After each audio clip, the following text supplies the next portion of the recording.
As you write your life story, you're far from finished. Are you looking to close the book on your job? Maybe turn a page in your career? Be continued at the Georgetown University School of Continuing Studies. Our professional master's degrees and certificates are designed to meet you where you are and take you where you want to go. At Georgetown SCS, the learning never stops, and neither do you. Write your next chapter. Be continued at scs.georgetown.edu/podcast. Looking for the ultimate night out? Experience the action from a luxury suite at Capital One Arena. Watch Ovechkin chase history as the Capitals hit the ice, or catch the Wizards take on the NBA's best. Rock out with Disturbed, vibe with Mary J. Blige, or dance the night away with Kylie Minogue. Premium seating, VIP service, and unforgettable moments all under one roof. Book your suite now at CapitalOneArena.com/premier. Capital One Arena. Watch in style, live in the moment.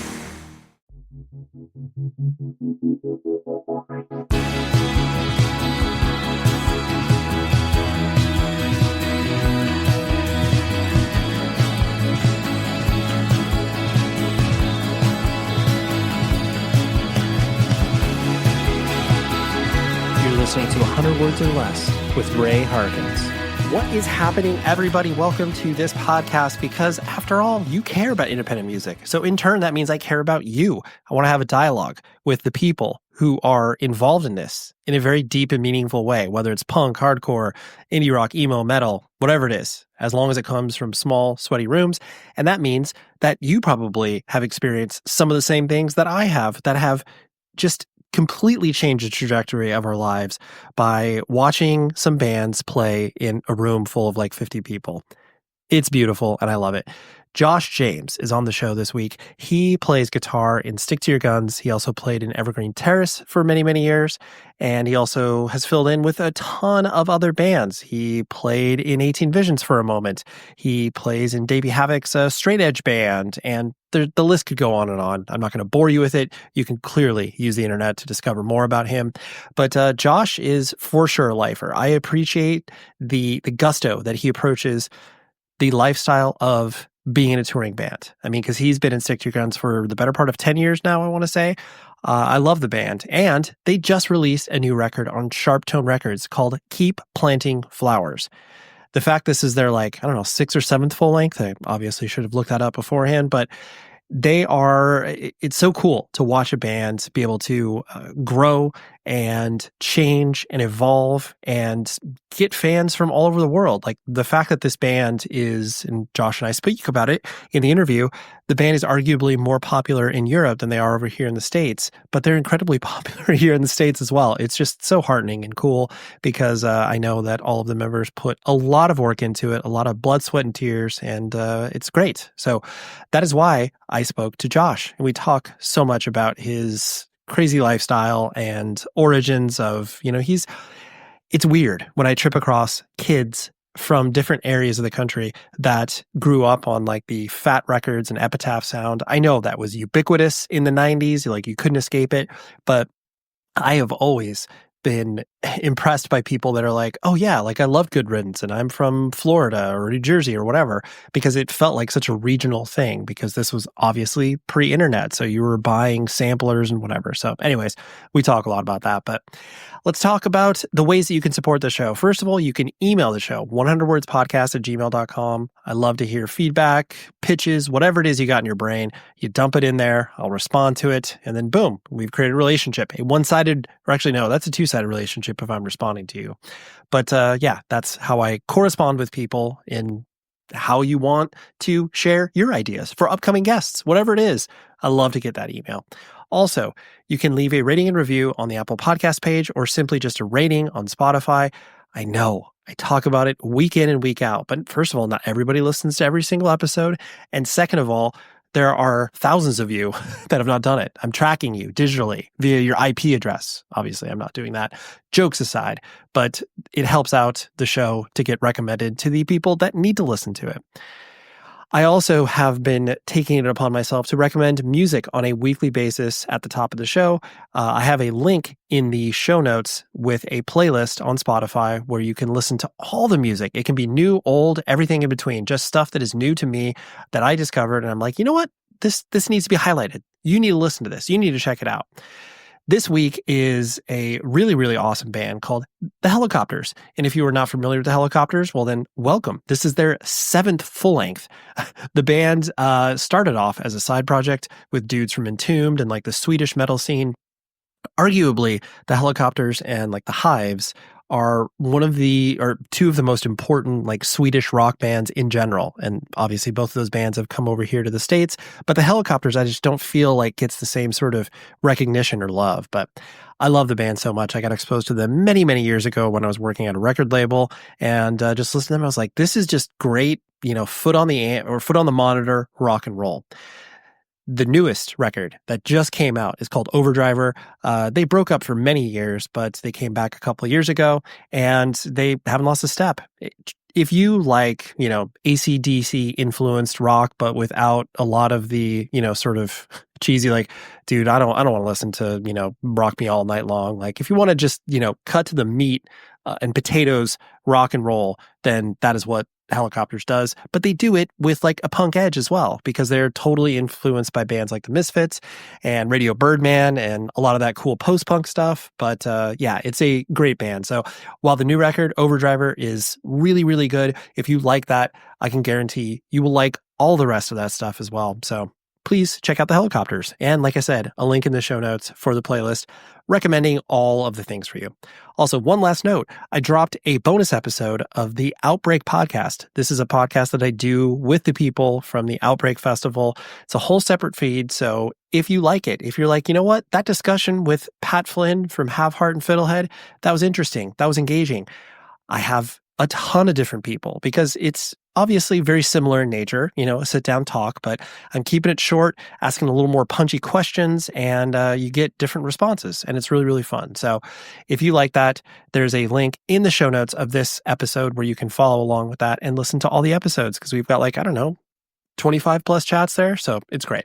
Anyways, let's talk to Mr. Josh James from Stick to Your Guns, who, like I said, they have a new record out, so you need to check it out on all the streaming platforms. It's called Keep Planting Flowers on Sharp Tone. So let's go. Your place in hell.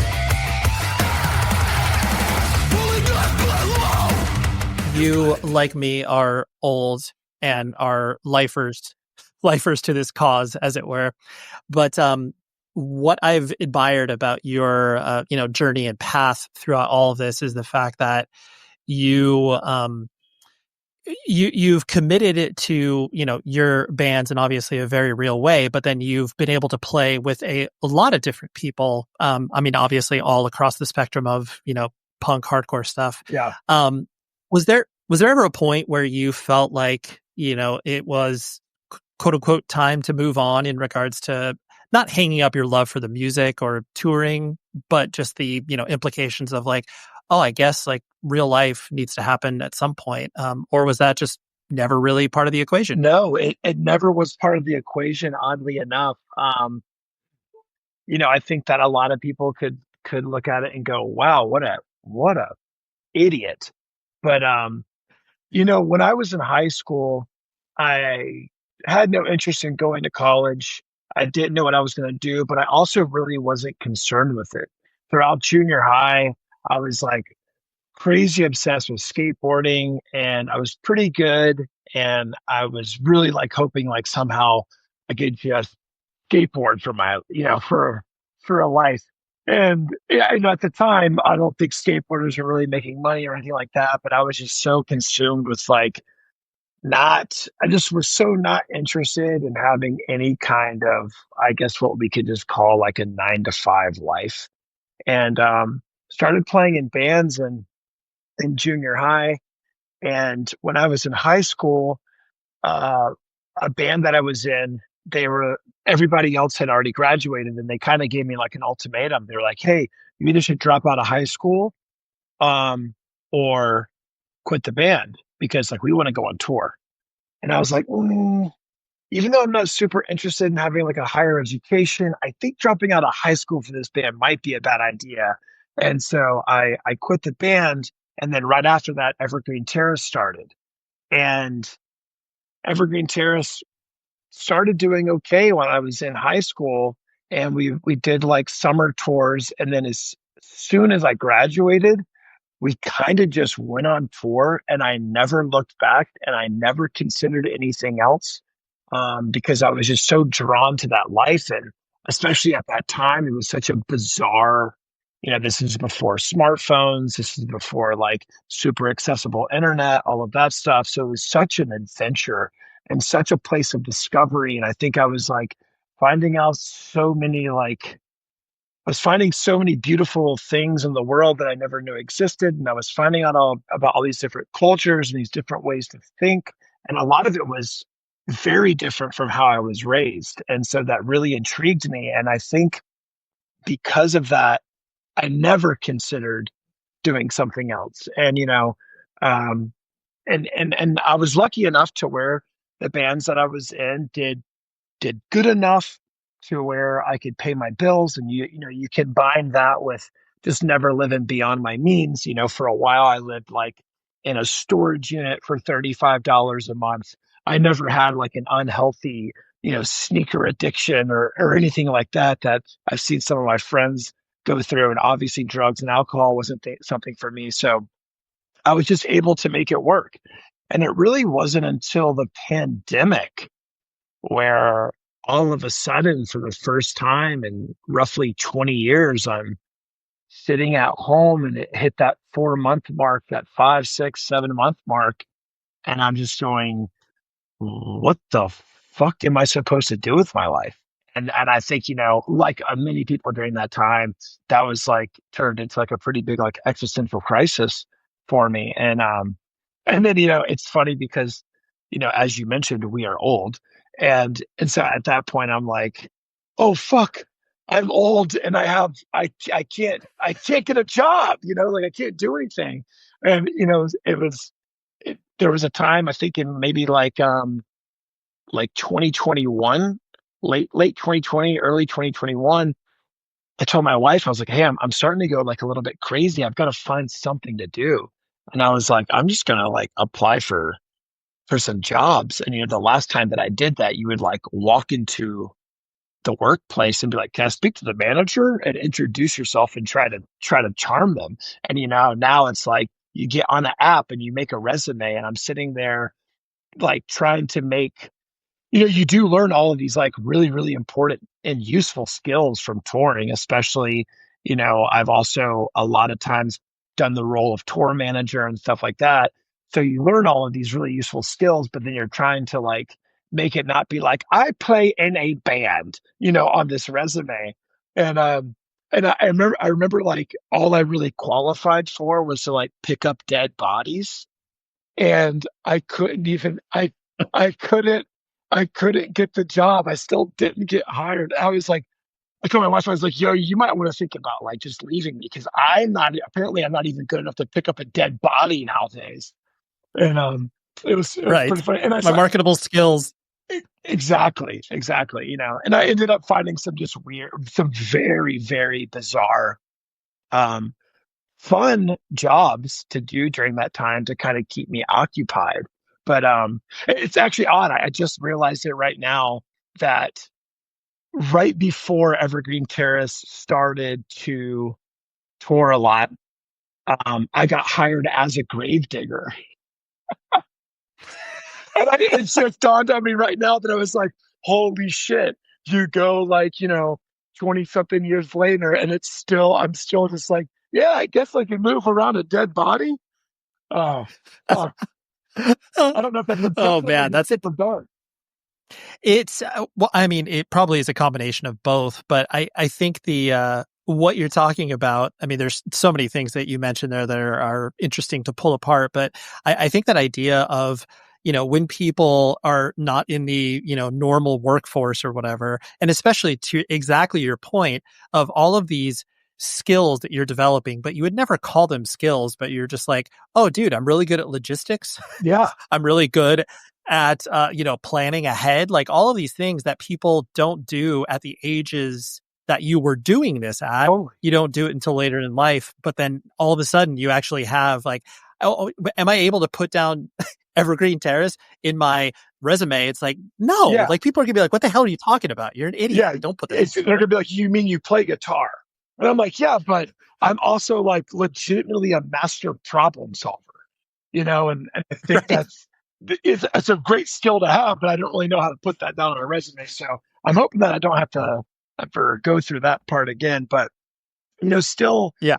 still now, I also still I love the music and I love the world, and I still to this day have that same experience that I had whenever I was a young kid. Now, obviously, the world's very different and I'm very different, but I'm still discovering all of these things about people and the world. And all of that is from touring, and it's easy to learn so much stuff. You know, Back in the day, obviously it was through books or through classes, and now you have, everything's at the tip of your fingertips. And it's really easy to learn about those things, but it's so much different when you finally experience them or you see those things or those parts of the world or those types of people in real life and actually have um that connection or that feeling or that experience, whatever it is. So I'm still very much intrigued and pulled by that. And yeah, so I never really have thought about not doing it. Yeah. Which, and truthfully, and I'm not just saying this because you're in front of me right now, but just the idea, like, you can tell pretty quickly whether a person is doing it to, either gratify their ego or just like you said, I've got no marketable skills, so I'm going to be Peter Pan forever. Right.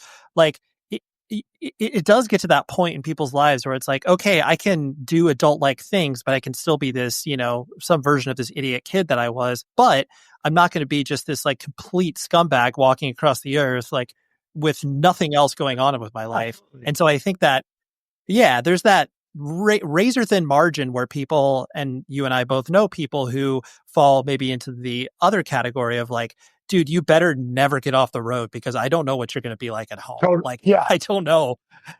Yeah. But you've always, you've struck me to be that person that like is able to retain not only the enthusiasm for the thing that you're doing, but then also a clear-minded approach in who you are, separate from all of the musical endeavors that you're doing, I appreciate that. I think that especially whenever you're a full-time touring musician, really at any level, I think that it is really.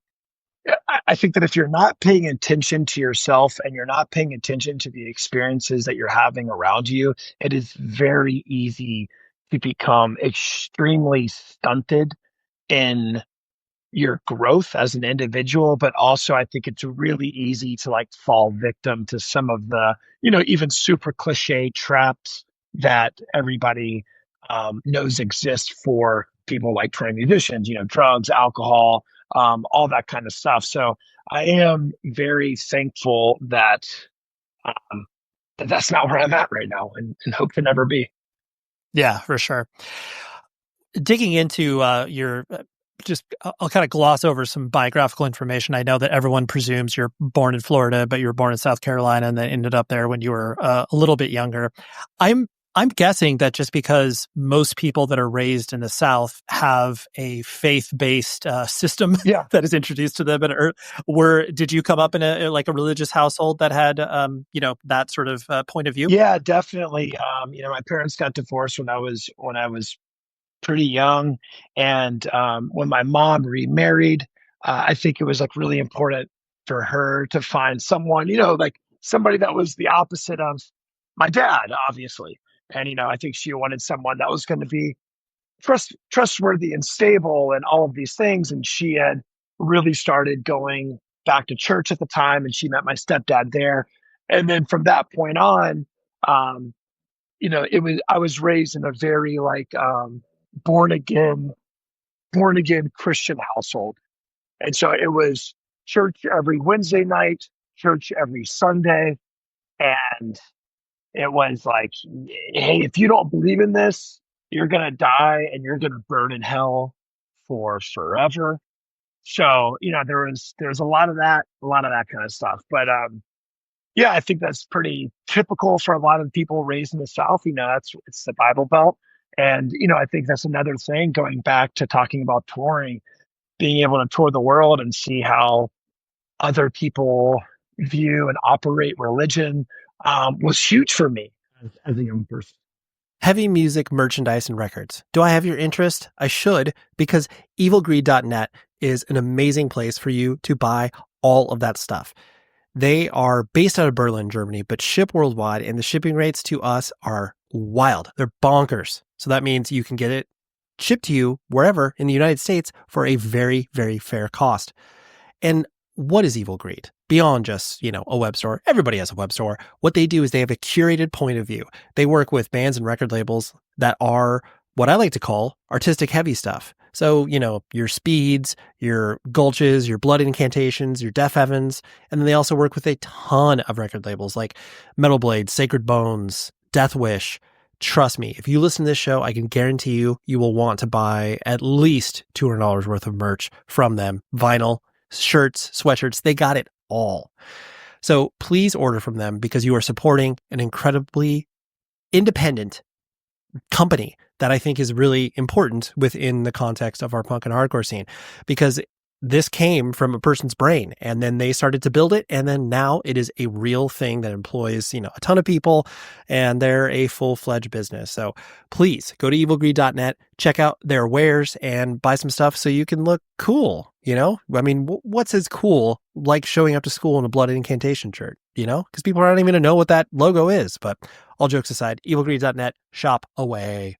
Calling all dog owners. Your furry friend deserves top-notch nourishment, and Ollie delivers the clean, fresh nutrition your dog needs in 5 flavors they'll absolutely flip over. Ollie is made in U.S. kitchens with ingredients carefully sourced from trusted growers and producers around the world, with absolutely no harmful fillers or preservatives. With protein-first recipes like fresh beef with sweet potatoes, fresh turkey with blueberries, or fresh lamb with cranberries, you might start thinking, dang, my dog eats better than I do. And that's probably true when it comes to Ollie. Give your pup a fresh start this new year by letting them taste test a personalized meal plan with Ollie. Head to ollie.com/Wondery. Tell them all about your dog and use code WONDERY to get 60% off your first box of meals when you subscribe today. Plus, they offer a clean bowl guarantee on the first box. So if you're not completely satisfied, you'll get your money back. That's OLLIE.com/Wondery and enter code WONDERY to get 60% off your first box. Start your dog's new year off right with Ollie. Start your dog's new year off right with Ollie. The reason I mentioned that is because I know that, especially around the time that you started to play in Evergreen Terrace, there was this notion of bands that sort of dabbled in the Christian market. Not saying that Evergreen Terrace was ever by any stretch of the imagination a Christian band, but there was that 1 foot in and 1 foot out, just because you're like, well, yeah, we're going to play with these bands regardless if they're, faith-based or not, because that's just like who's in our general area. And so I always thought that Evergreen Terrace was like, part of that milieu, even though you guys would never be like, man, I can't wait to be on Solid State or whatever. No, actually, we totally were part of that. It definitely a 1 foot in, 1 foot out type of band for sure in the beginning. And it's funny that you bring up Solid State, because before we signed with Eulogy, we had an offer from Solid State and an offer from Eulogy. And I remember at the time, there's so many bands that we loved on Solid State, and also Solid State appeared to be this like big grand label to us, and it's like, wow, like that's really going to make us like a real band, because we're young and we're dumb and we don't know anything about labels and all that kind of stuff. And but we were like, if we sign with Solid State, then we will be a Christian band, and that's not what we want to do. So let's sign with Eulogy, and then we'll almost be like a statement without having to make a statement, because back then you didn't need to make statements about everything. Your actions were just like, oh, that means that. So it's funny that you bring up Solid State, because there's an alternate version of the past where Evergreen signs with Solid State and becomes big Rock for Christ band. Sure, yeah, definitely a sliding doors moment where all of a sudden you guys were having to, not spit on stage and get made fun of by the Christian kids or whatever. Yeah. And it's funny because like you come, from the same era that I do, where I don't think it's really a thing anymore, but like being a Christian hardcore band, or anything under that umbrella, like that was like a big thing. And not so much, I mean, it was a big thing in a negative way to a lot of people and a big thing in a positive way. But I mean, there used to be like so much crazy just division. It was like, oh, are they a Christian? Are they a Christian hardcore band or are they not? And it's so interesting because you don't, or at least I don't ever hear about that anymore. I mean, I think like a band like For Today is the last band that I remember people being like, yeah, they're a Christian hardcore band. And even at their time, there wasn't quote unquote secular people being like, fuck them. You know what I mean? Like, it's like almost, it's this weird thing where like the angst and anger towards something like religion or whatever is kind of like disappeared a little bit in hardcore. Mm-hmm. Yeah, no, I don't think you're wrong about that. And it's like there are certain bands that, again, exist in that sort of Christian adjacent, a band like Silent Planet or whatever, where it's like, yeah, there's like, a faith-based approach to it, but definitely, you'd be hard pressed to be like, oh, where's the Demon Hunter of 2024? Right. That doesn't exist. Exactly. Yeah. Exactly. Where's point of recognition? Right. Exactly. I know that you, a lot of your introduction to, punk and hardcore was definitely a lot of the, Fat Records, Epitaph stuff. I know you jokingly have mentioned before that, you bought a Misfits shirt before you even knew, obviously, who the Misfits were. Yeah. It was just a sick design. Yeah.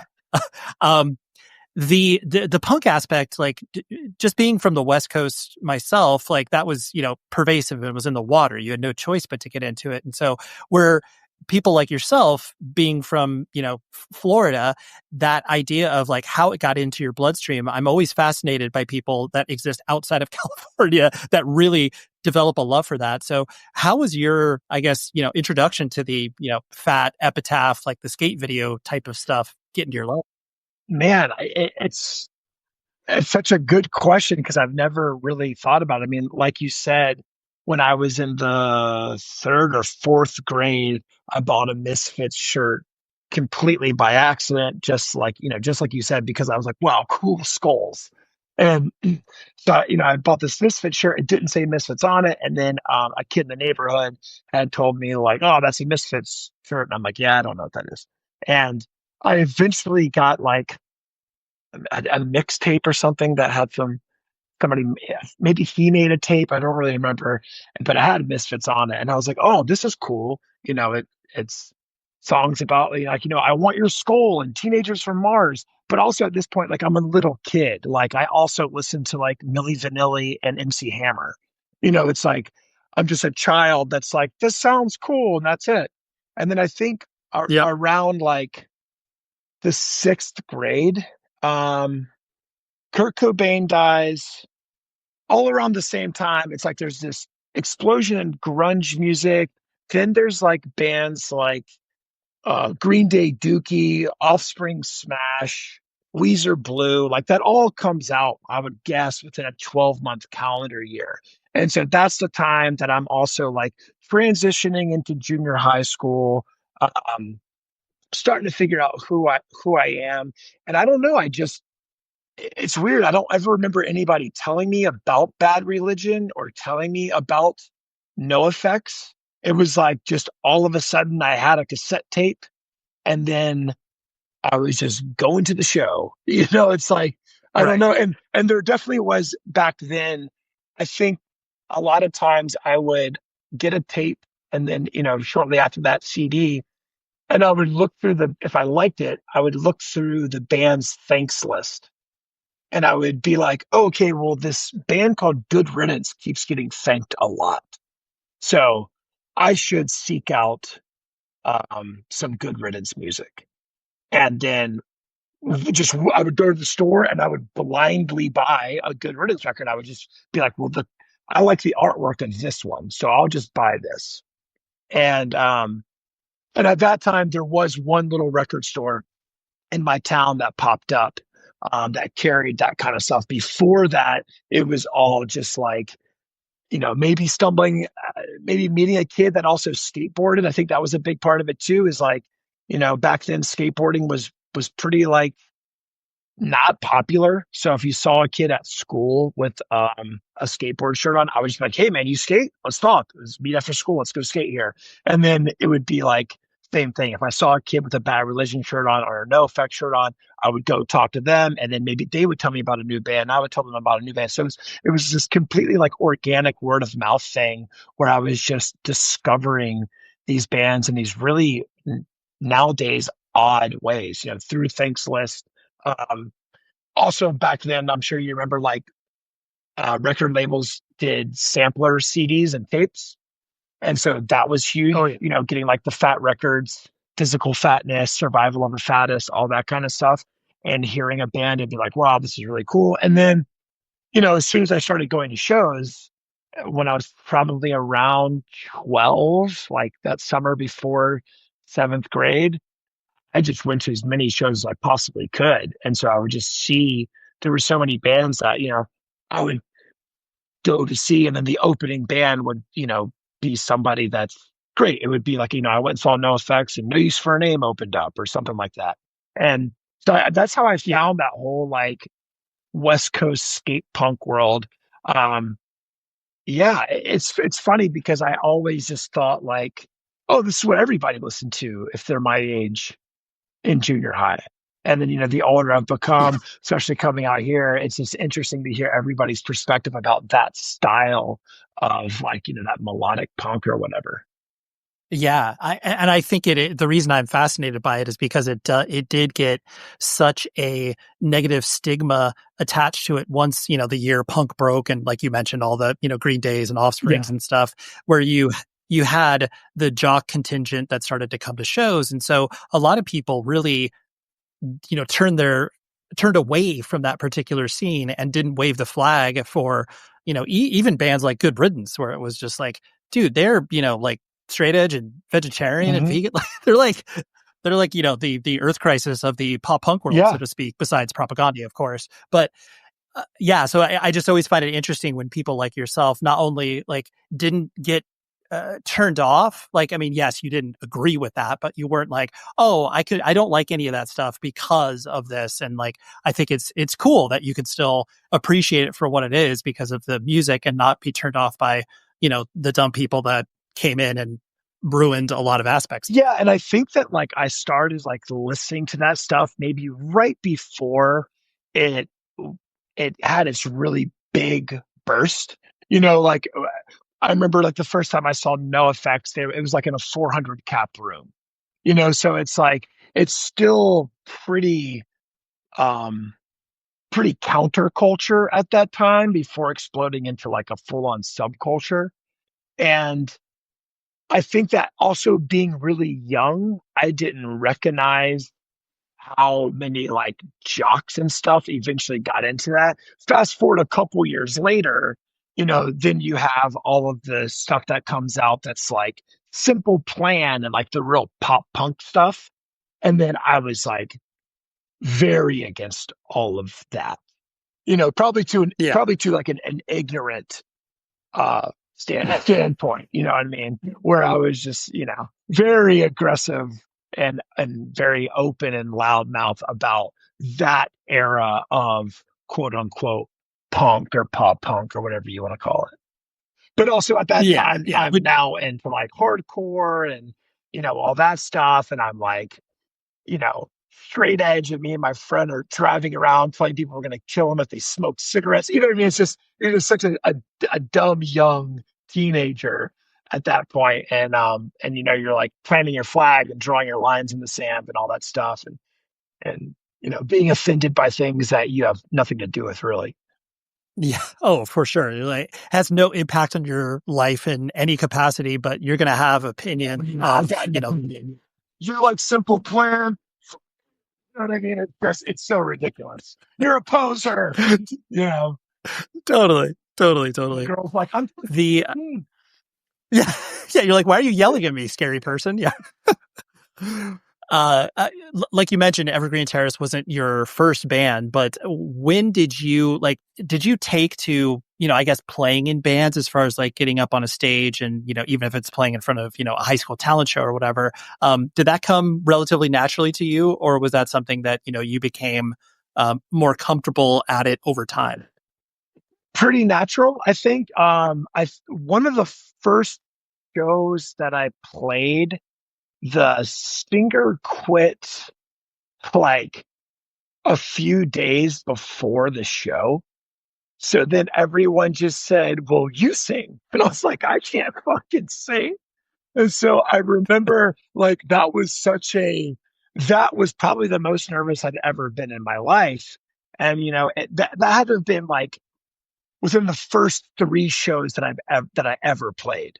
And so all of a sudden I'm playing guitar and singing. I'm just making up words on the spot. I'm making up melodies and rhythms and all of this stuff. And I just remember being like, I'm going to throw up. But I think that was a lot because I knew that, I was like, well, I'm not a singer. And I just want to play guitar. But other than that, like it did actually come pretty natural. And I think the reason why it came natural is just from, at that point I'd been going to punk and hardcore shows for, a few years, and you're used to seeing somebody play in the living room of a house. You're used to seeing like, one of the coolest things about punk music is that, it completely, it doesn't make a separation between the band and the listener. It's like, hey, you can do this too. All you have to do is learn a power chord, and just like, if you got something to say it. And I think that instantly made me like not feel intimidated because it's such like an equal playing field, whether you're on the stage or off the stage in that world, and especially at that time. So it just kind of felt like, oh yeah, now instead of like, slam dancing, I'll just be on the stage playing the guitar. Like there's no difference in my brain. Right. Yeah. So. Yep. Yeah, it's true. No, it's definitely true. You have no time to be in your own head about it because the not only the stakes are low, but there's no pressure from anywhere besides like maybe yourself, and you can get over that relatively quickly because you're a kid and you're stupid. Totally. You've got no. I mean, yeah. So I totally get even at that time, like I don't ever remember even being concerned if the bands that I were in were good. It was just like, this is fun. This is cool. I like this.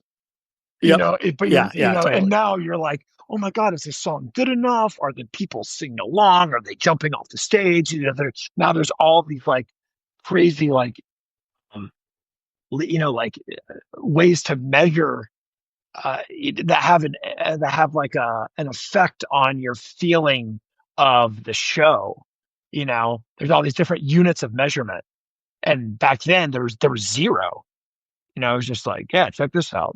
And you just did your thing and just had a good time. Yeah, that's it. You also just kind of playing, I wouldn't even call it armchair psychology, but just observing you from a distance. You seem to have embraced the chaos that exists sometimes on the road and these random adventures you get put into.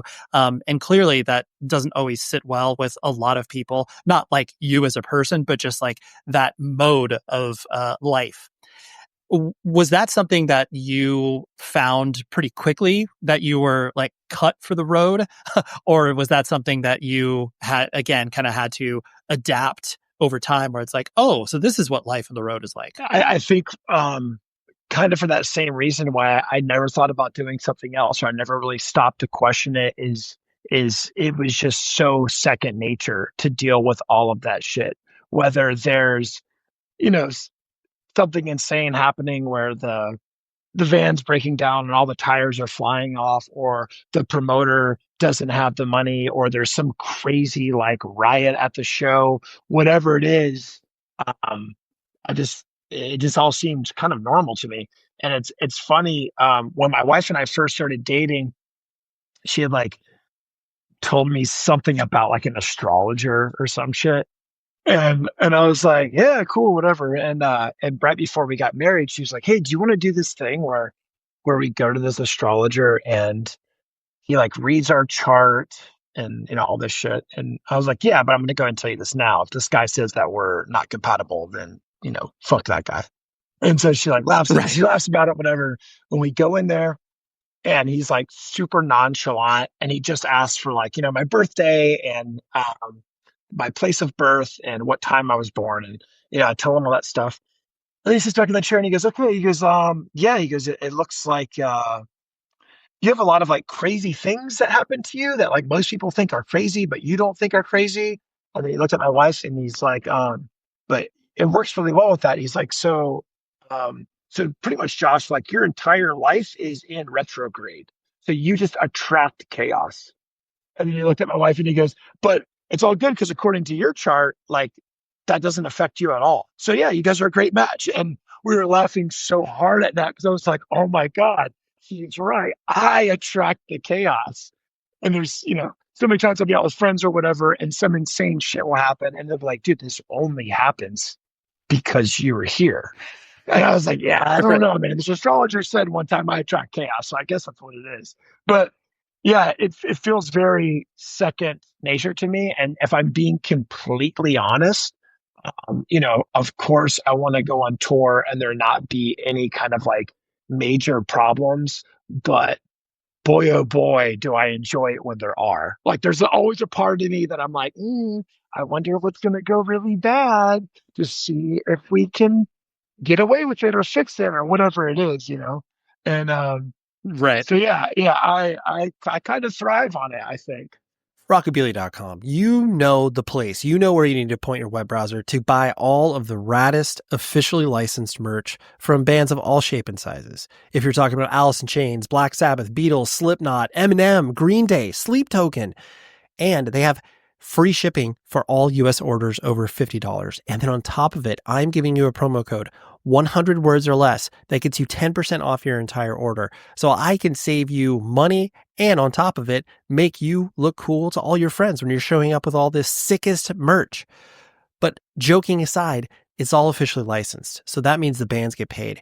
And to tell you that the most important thing in a band's life is selling merch in order to keep them on the road and move things along is an understatement. You have to support bands that way, buying physical stuff. So go to rockabilia.com, use the promo code 100 words or less. That lets them know that this show sent you and marketing works. I love Rockabilia, and you will too when you go to their website. So rockabilia.com, and the promo code is 100 words or less. That's the number 100 for 10% off your entire order. Go do it now. I guess on that similar-ish topic, you've remained of the edge, the straight edge variety, as a grown-ass adult, and that obviously doesn't happen very often.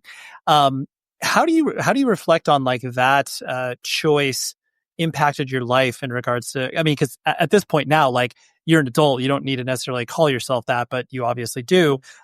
So what do you, what do you attribute to the successes and or, potential failures of that decision? Whenever I was a kid, junior high, around that same time that we're talking about earlier, I wasn't straight edge, and I tried drinking. I tried some other stuff, and I just remember when I would go off and do it with my friends or whatever, or we'd be at a show and doing whatever. I just remember looking around and being like, just looks like everybody's having a lot more fun with this than I am. And it wasn't like I was having this miserable time, but I was kind of like, it was almost like this just seems like an unnecessary step to get to this like belligerent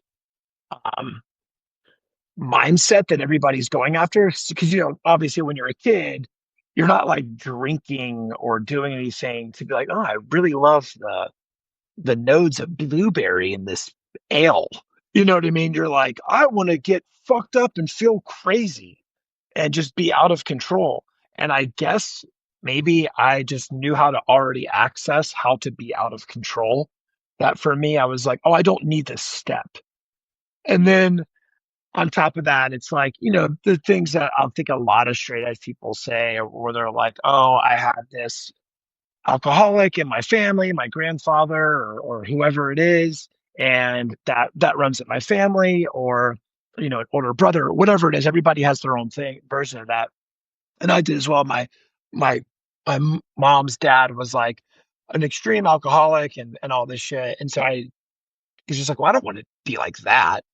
And I think it was just a real easy decision for me. It wasn't even like a decision. It was kind of just like, oh, that's just a term that describes me. I'm not going to be that term. It's like more like straight edge is me, you know? And I've never struggled with that. That's never been anything that I've ever really considered because I'm just completely not interested in it. And Yeah. that doesn't mean that I think some of those things serve a purpose for certain people, of course. But yeah, I've never found it as a negative. And yeah, and I still do. I still do call myself straight edge because I think it sounds cool. Yeah. Yeah, you can't let the dumb kids claim straight edge because you're like, no, like any misrepresentation of what you perceive straight edge to be, it's just like, wait a minute, no. Like this is what I like. This is what I want it to be. Exactly. So this is why I'm still straight edge. Exactly, Yeah, I totally get it. The X is still look cool, man. They absolutely do, of course. X, Josh, James, X, like, come on. You can't, writes itself. Once you started to, get that traction with Evergreen Terrace and, start to experience at the age that you were at, in your whatever late teens, early 20s.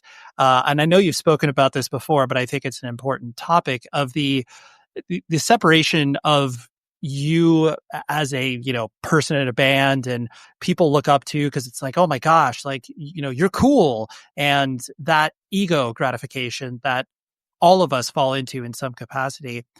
How did you, I guess, either learn to adapt, not even the fact that you ever maybe bought into that at some point, but just the idea that the separation of who you were as a person versus who you are as a band member, and the delineation of those two personalities.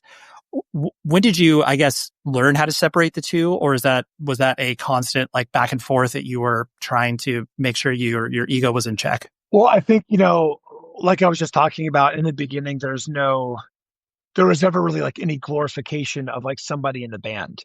Like if you were in the crowd, you were just like, yeah, I love this band. This band is fucking sick. And I think that's really different today because nowadays people go and they follow a band member or a lead singer or whatever it is, and they watch that person share their life on the internet, right? And so it's like there's this like connection, and I would never say it's a celebrity, but I guess it's like a form of it, right? There's definitely dudes in bands that are like these weird like D-list celebrities that have a million followers or whatever it is, and have so many people focusing on just them instead of the band. But back then there wasn't that. Back then most of the time you didn't know what the band looked like. You had no clue what the band members were interested in. You had no clue. Like typically it's like, that the band is from the city and a state, and maybe you've seen a picture of the band, but you don't know that one guy loves smash burgers. You know what I mean? Or whatever that is. And I think that when the relationship between the audience and the band is like that, it's a lot harder, I think, for you to get swallowed up by like having some ego because there's no like button, like nobody's sitting there pumping you up. And so that was never even a thought in my mind that like somebody could think that I was cool because I'm like, well, nobody knows me. The only people that know me are my friends, And I think, especially with like Instagram coming around and all of that kind of stuff, and like being to have a social media presence to be in a band and all that bullshit. I think at the end of the day, for me, it was just like, yeah, just have fun with it, but this doesn't mean anything. So I like to say that I just never grabbed on to trying to have some type of ego because I also like understand my place, like just because somebody might think I'm cool right now definitely doesn't mean I'm going to be cool in 5 years. And that's just the way the cookie crumbles. And, that's the way life is, So I just kind of feel like it's kind of pointless to try to get wrapped up in like a crazy ego and try to be this like personality and be these things that you probably. Sure. Right. It's like playing, you could go around and be this like, pseudo, 2.0 jackass human being that is like, oh man, all right, guys, today we're going to be doing this. Like you could totally lean into that. And obviously that isn't too far from who you are as a person, as far as that chaos that we were talking about. But, then you would just like literally be a content creator as opposed to a traveling t-shirt salesman. Exactly. And no, and that's what we are nowadays. That's the thing that I think I struggle with the most. And I don't know. I like to think that that's not ego, but I think the thing that I have the hardest time with is coming from that time where being a band member meant you wrote and played songs. That's what you did. And now it is, you are this individual that has all these opinions and these thoughts and these ideas and these side hustles, and we're selling you a t-shirt, and we have to do all this ridiculous shit on social media to get your attention to come to the show. And it's, now it's like this weird, being a musician nowadays is like being like this weird, like circus entertainer type thing where like it almost feels as if the music is secondary or tertiary on the level of importance to the people that ultimately support you. So it's that's what I struggle with the most. And I don't know if that's like having an ego and being like this old jaded guy that's like, oh, I shouldn't have to do any of this stupid shit. Like I should just be able to put out a song and people just listen to it because they want to, and so that's the biggest struggle that I have with all this stuff right now. Yeah. I get what you're saying, because it does because there's these delivery mechanisms for music that, didn't exist 10 years ago, let alone 5 years ago, that you have to put your music in places that had never existed before. And then on top of it, support it with all these other things. And you're just like, but are we actually promoting the music, or are we promoting, my literal self because my face is on here? Yeah. And I get that push and pull. And it's also like, am I a musician now, or am I an advertiser and a marketing director and, a content creator and all this stuff? It's just like, I don't want to be that. Like, that's not what I ever wanted to be. And it also sucks because if you don't do it, for a band like Stick to Your Guns, we're not in some type of position where we can't not do that stuff. If you don't do it, then you just kind of like fall to the wayside. And we experienced that even during the pandemic. Going into the pandemic, we were a very, very stable band whenever it comes to like the industry side of things.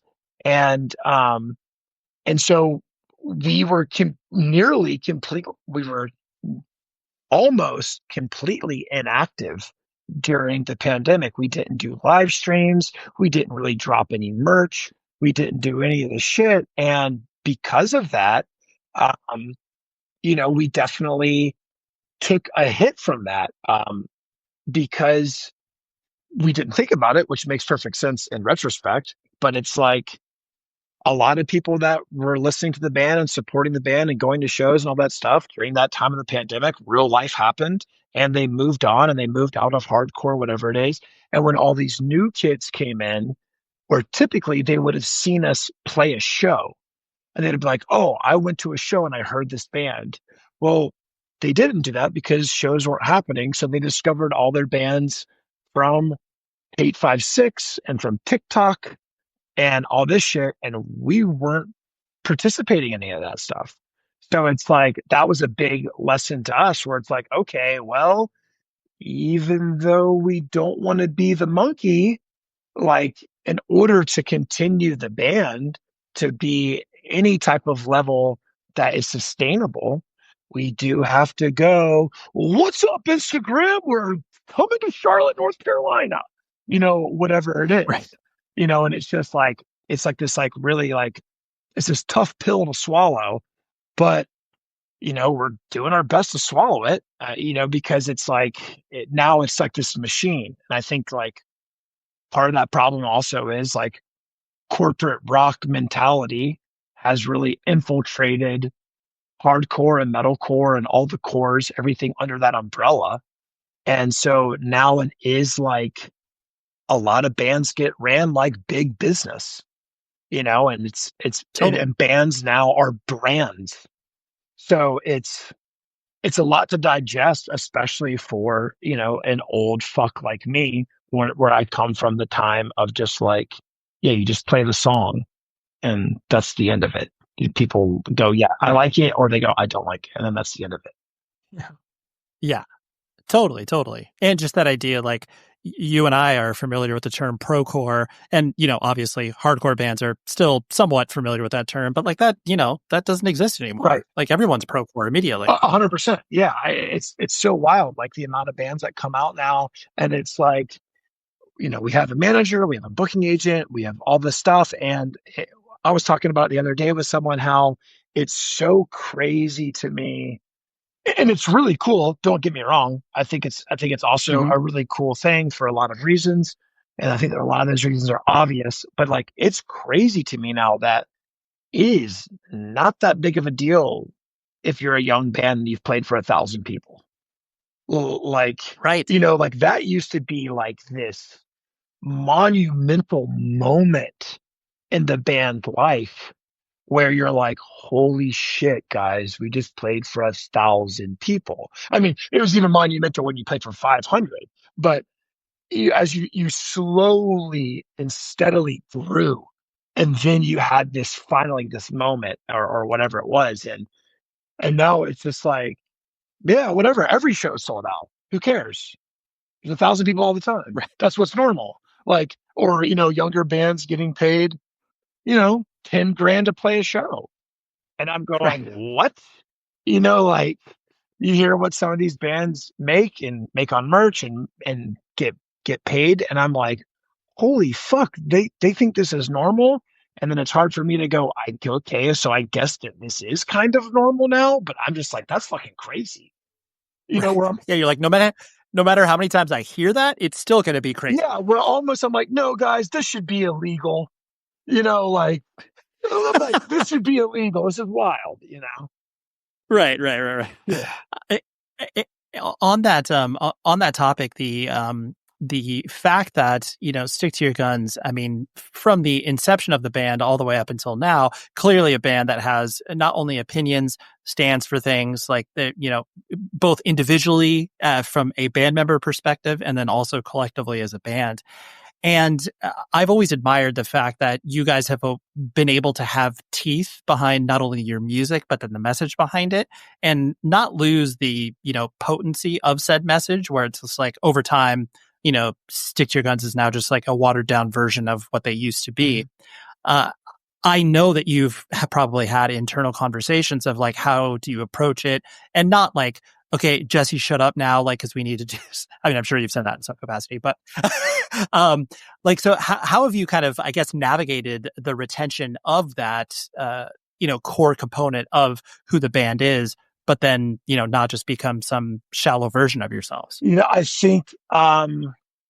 think because most of us come from that time and place where that was equally as important as the sound of the breakdown, that was truly part of punk and hardcore, that it wasn't just saying something because it sounded cool. It was saying something because you meant it. It was saying something because you had to say it. It was saying something because, like, whether you were filled with frustration or filled with love, either way, it is something that it's like, I have to scream this from the rooftops because I need to make my voice heard.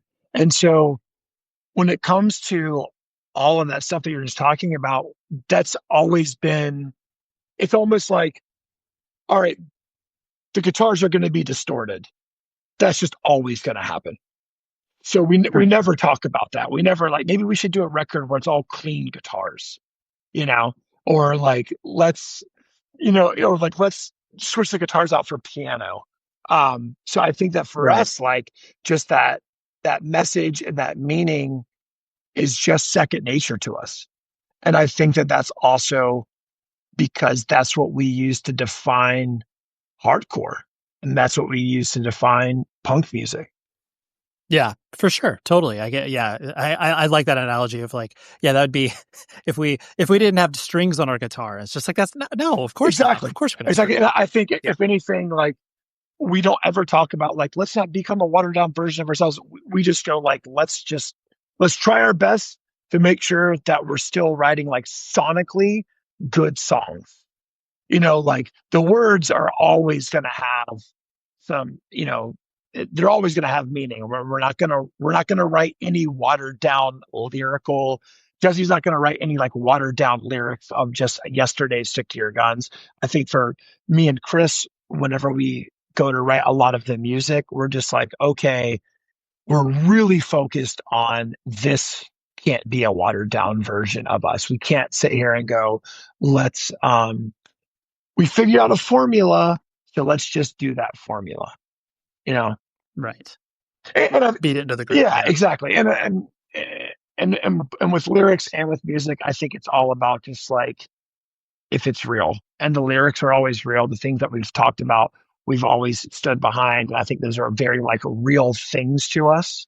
And we try to approach the same way whenever it comes to like actually writing the riffs. This riff makes me feel something, and I think that's Stick to Your Guns is always kind of like really connected to the feeling of the music, and also like the feelings that we have about whatever the topic is. Oh yeah, for sure. I get that. The Stick to Your Guns has done well in Europe. Like you guys have definitely been able to foster and through repeated tours and the fact that you've been able to do a lot over there. There is a longevity that exists over there where people support bands. Like once you've kind of broken through, people are like, oh yes, like we're obviously going to see Ignite until we die. Right. And I think Stick to Your Guns has definitely got there. I'm sure in certain respects it's been surprising to you because it's like, oh, like I just didn't expect us to be there, even though that might have been a concerted effort. What do you attribute to the fact that people like got you there as opposed to many bands that, do multiple tours over there, but then, the audience, broadly speaking, is like, no, thank you. We don't want you. Yeah, I don't know what that is. I guess it's the same reason why some bands pop in the States and other bands don't. It's weird. Like we're definitely extremely thankful for the level of success that we've had in Europe, and I think that a lot of that is like a cultural thing.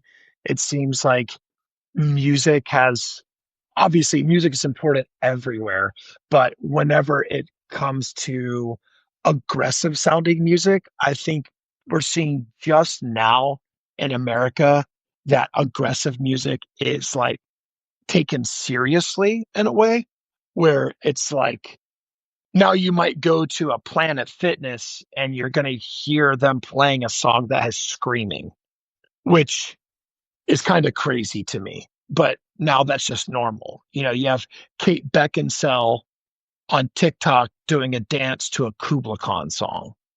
Right. So it's like now it is like this accepted thing in the mainstream. And it took a long time, I think, for it to get like that in America. I think in Europe, for whatever reason, that was always part of it. Like, it's insane that our last record, Spectre, in Germany, I think it like charted at number 3 or 4, and it was literally like Rihanna, Stick to Your Guns. Like that's Right. That's like that. That also should be illegal.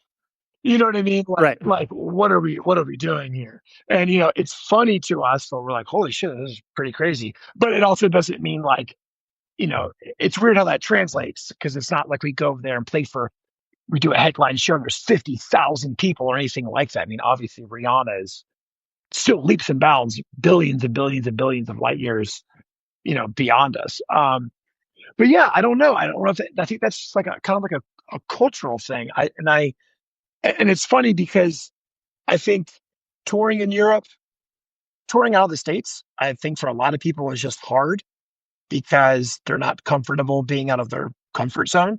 And I see a lot of bands go to Europe once and they go, I fucking hate that place. I don't ever want to go back again.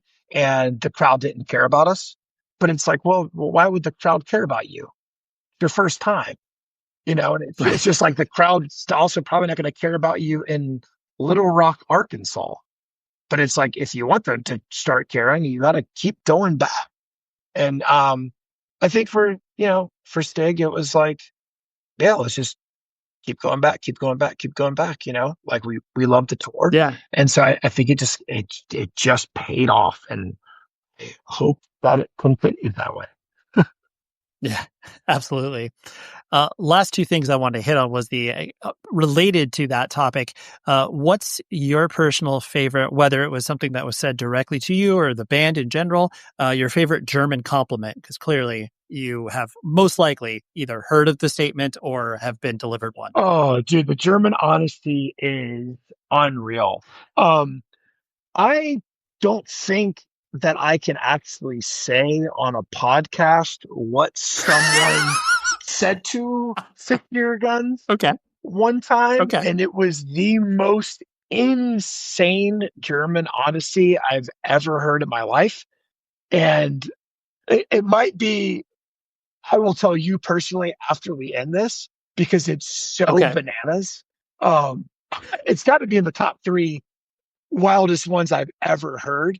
But there's definitely been a lot of like, I don't understand. Last time you rocked my face off. This time, not so much. So you do get that.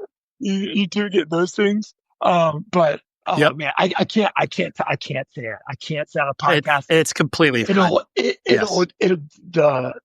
Just that clip is what will happen, and then the band will be broken up tomorrow.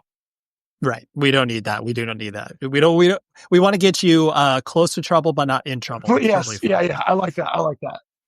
Yeah. And I know as a creature of the internet, where you are obviously aware of the internet and you have to use it. I presume that you either want to wrestle or maybe arm wrestle or have some competition with the other Josh James, who is a comedian who, sometimes beats you for search engine supremacy. Have you communicated with him? Is there going to be a duel about this in some capacity? Wait, who is this other Josh James? If you Google Josh James, there's also another, apparently there's a there's a baseball player. I know about the like billionaire that owns like a company like Domo or something. That's all. Man, now this is okay. Yeah, this is going to bother me that there's another. Oh yeah. So there's a tour, or not a tour. I'm fairly certain a comedian dude who also has like I just know when I was doing my deep Google research on that he popped up, and I was like, oh, I've just never seen this dude before. So, anyways, well, we can put the comedian aside, but like has there been any attempt for you to confront the baseball player to be like, hey guy, like I'm obviously more popular than you? There were years ago, I did a bit where I was like sending aggressive messages to everybody else on Facebook named Josh James. And it was really just a bit for myself and a couple of friends. Sure. But that's as far as any of that's ever gone. But I would like to think that the professional baseball player that gives zero fucks that there is a guy with the same name of his that is just plays in some little small band somewhere in California. Yeah. This is not going to show up on his like, wait a minute, what is this guy? Who is he? Yeah. What is he doing? But I would love for there to be some sort of like mix up with his like paycheck and that end up in my account. That could be, I would appreciate that. So if he is listening, I'm here to accept your money whenever. Josh James, just Venmo me anytime, sir. Right. Yeah. Well, I was going to say you could theoretically just like put your banking information out there on the internet, and then like that could, work really well for you. Yeah, I should try that. I'll also throw out my mother's maiden name, the name of my first pet, high school mascot, social security number. Right. Let's see what happens. I mean, talk about like the full circle moment of, embracing the chaos as you do, just to be like, you know what, let's see how this goes, guys. You know what? I might do that. If my wife ever leaves me, I promise that's the first thing I'm going to do. I'm just going to completely commit to the chaos. Sweet. Thank you very much, Josh, for hanging out with me one afternoon over the internets, even though we could have met up in person. But, sometimes it's just easier to do it this way. And we're still getting the connection and the intimacy that it takes when you hang out with people and, dig deeper. So thank you very much, Josh. And shout out to Rachel, his publicist, for putting it all together, because we rescheduled this probably 400 times. And that's totally fine. Life gets busy.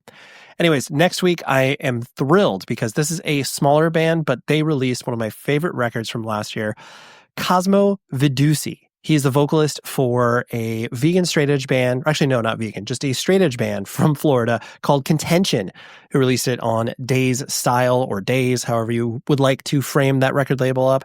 And Cosmo, great dude, great hangs. Lives in Florida, told me a bunch of interesting stuff about, farming down there, tree farming. It was a fun conversation. So that's what I got next week. Until then, please be safe, everybody.